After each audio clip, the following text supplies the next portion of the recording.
Assalamualaikum warahmatullahi wabarakatuh. Semoga semuanya dalam keadaan sehat walafiat. Amin ya robbal alamin. Dalam kesempatan ini saya akan mempraktekkan cara mengganti kondensor kulkas yang macet atau mampet diganti dengan kondensor luar. Jadi kita langsung saja memulai pekerjaan penggantian kondensor. Karena di sini untuk kompresor tekanan sama hisapan sudah saya periksa, keadaan kompresor normal. Jadi tinggal saya ganti kondensor karena dicek kondensor mampet.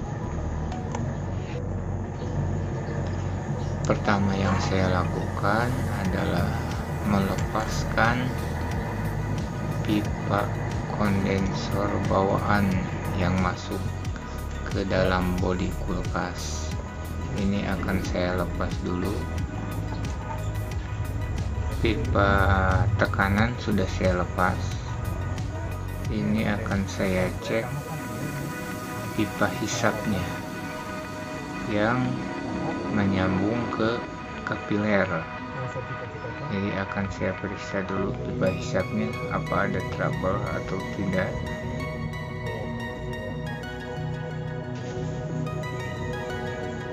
Nah, untuk pipa hisap kapiler saya kasih metil supaya kotoran dan oli bisa terhisap ataupun terurai oleh metil. Sekaligus saya akan setting penempatan kondensor luarnya, karena emang ini kondensor cabutan dari kulkas yang sudah tidak terpakai. Malahan ini saya beli dari loakan yang kondisinya 90% masih bagus. Saya tempatkan metil di pipa kapiler supaya terhisap masuk dan bisa mengurai kotoran yang di dalam pipa kapiler.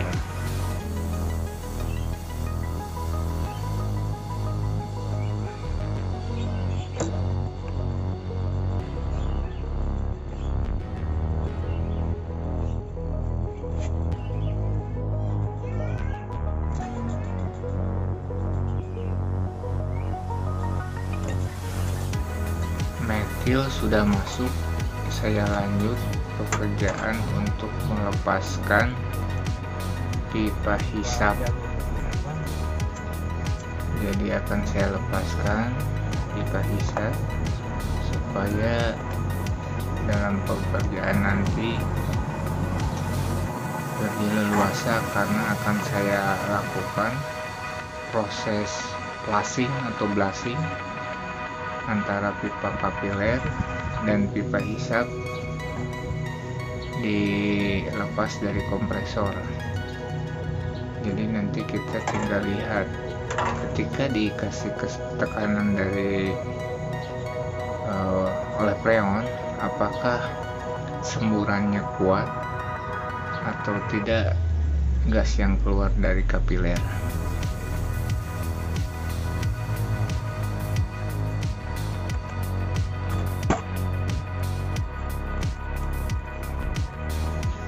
Pipa hisap yang menuju EPA dan keluar kapiler akan saya pasang dulu pentil supaya nanti dalam pemasangan selang untuk flushing lebih mudah. Jadi pentil ini akan saya pasang di pipa yang agak besar menuju evaporator atau disebut juga dengan ruang chiller yang di dalam kulkas untuk membuat atau membekukan air atau makanan.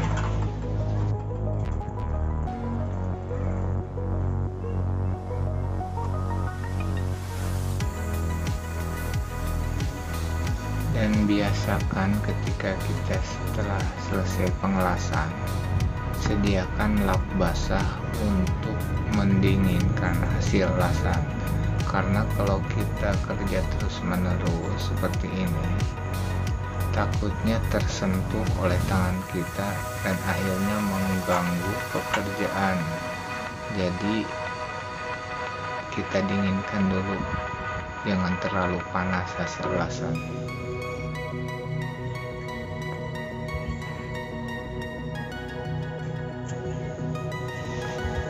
Dan ini proses penyambungan kondensor, karena untuk si pipa satu lagi yang antara kondensor masuk dan keluar menuju kapiler ini agak pendek, jadi saya sambung dengan pipa seperempat. Selanjutnya saya akan memasang filter. Kebetulan filter yang saya pilih ini filter isi, jadi untuk menahan kotoran supaya jangan ikut terbawa masuk ke kapiler. Dalam proses pengelasan, biasakan ditahan dengan seng ataupun bahan lain yang bisa menahan hawa panas. Pertama, karena untuk hawa panasnya supaya tidak menyebar, lebih cepat melelehkan. Keduanya untuk menahan si hawa panas tidak membakar kulkas itu sendiri.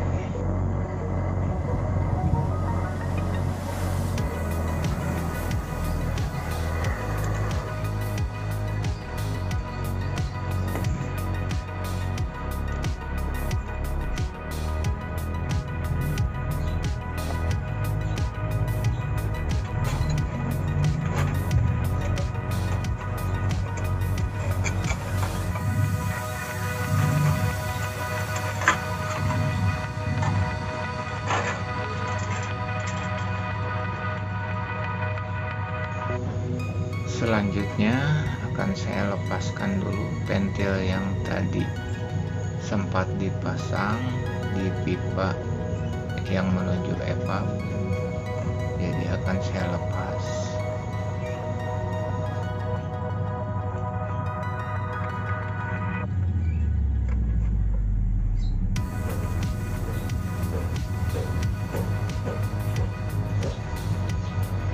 Prosesnya ini tidak saya las, akan saya potong langsung, jadi lebih rapi, lebih cepat.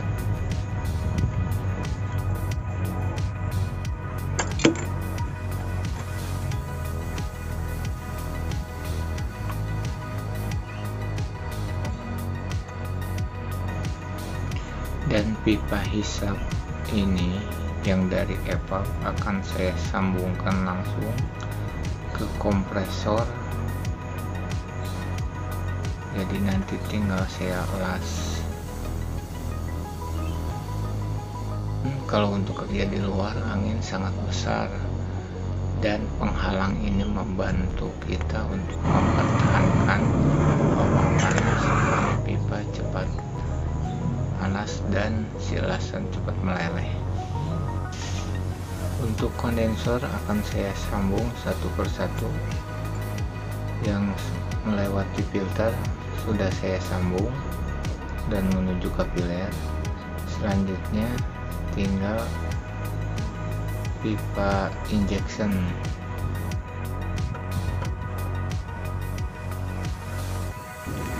Untuk proses pengelasan saya skip biar lebih cepat pengerjaan. Intinya kondensor dua-duanya harus sudah tersambung.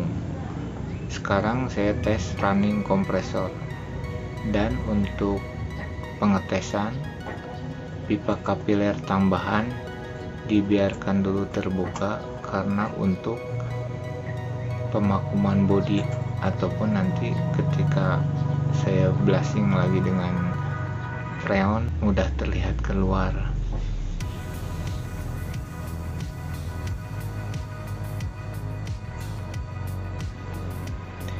Dan sekali lagi untuk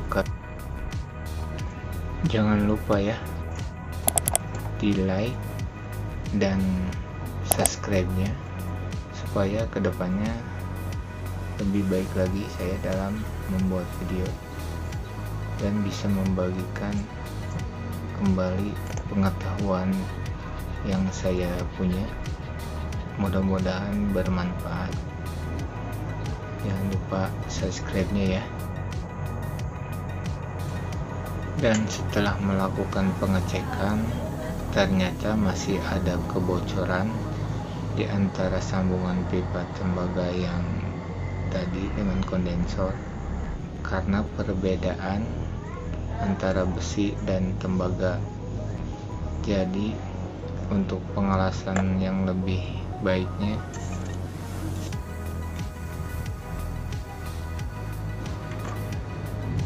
akan saya cek lagi semua jalur pipa dengan mengisi tekanan freon. Jadi ketika freon dimasukkan akan saya keluarkan dari pipa kapiler yang saya pasang untuk pengecek.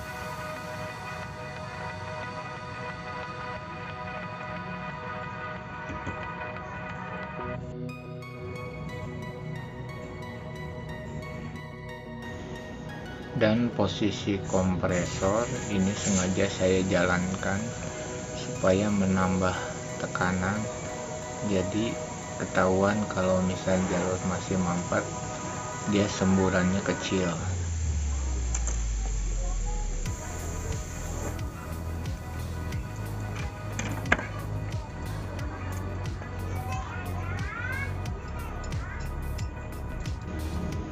Selanjutnya akan saya lakukan proses pemakuman.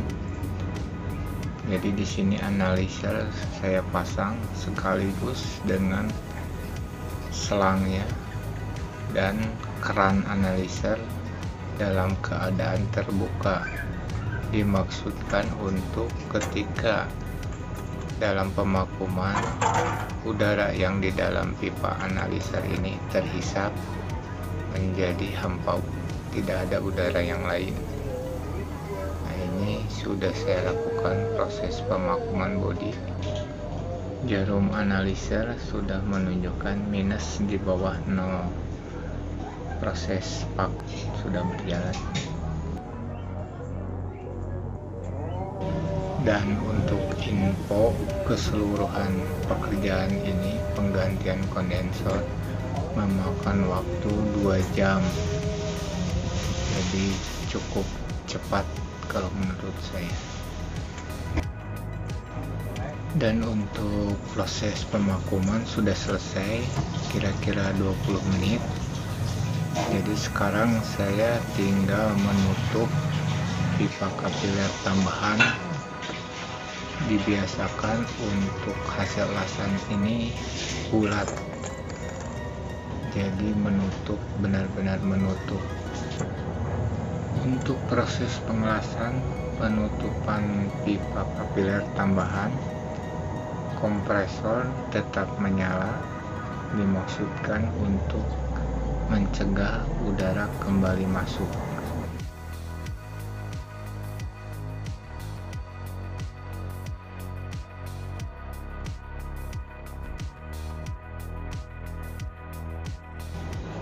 Akan saya lakukan pengecekan kebocoran di pipa kapiler tambahan yang tadi saya las untuk yang terakhir kali. Mudah-mudahan langsung sekali jadi.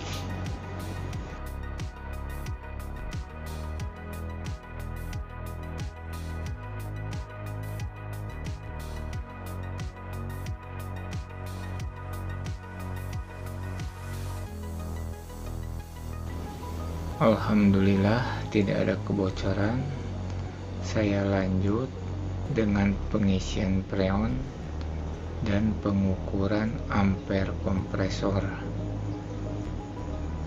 Jadi sedikit-sedikit akan saya masukkan freon. Keadaan sudah mulai gelap, maghrib. Saya mulai tadi dari jam 4 Nah, kompresor sudah berjalan, freon sudah masuk, ruang chiller sudah terasa dingin, belum nyampe 2 menitan sudah terasa dingin. Jadi untuk tutorial pemasangan kondensor kulkas sudah selesai.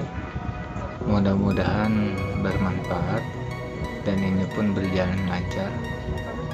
Assalamualaikum warahmatullahi wabarakatuh.